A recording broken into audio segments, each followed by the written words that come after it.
In today's video, I'm going to teach you how to access the calendar configuration section in your Go HighLevel dashboard.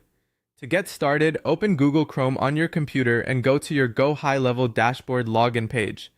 Once you're there, sign in to your account and wait for the platform to fully load. If your dashboard takes a few extra seconds, that's completely normal, especially if you have a lot of data or multiple tools connected inside your workspace. After you're logged in, the next step is to head over to the settings area.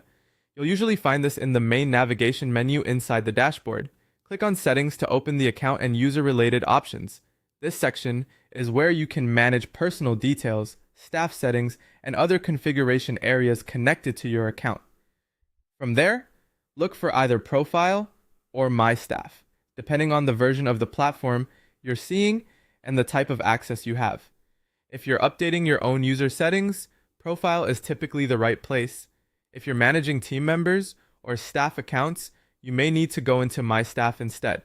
Both paths are intended to bring you to the area where user-specific calendar settings can be viewed and adjusted. Once you've opened the correct section, take a moment to let the page load completely. Then scroll down through the available fields until you reach the block labeled Calendar Configuration. This is the section you're looking for.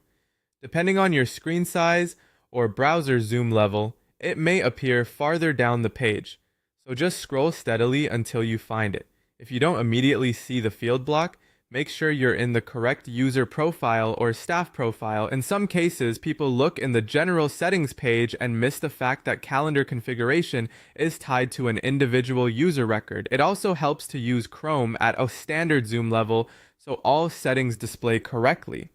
And that's it. You've successfully navigated to the calendar configuration field block inside Go HighLevel. From here, you're in the right place to review or manage the calendar-related setup associated with that profile or staff member. Follow along carefully each time, and you'll be able to get back to this section quickly whenever you need it.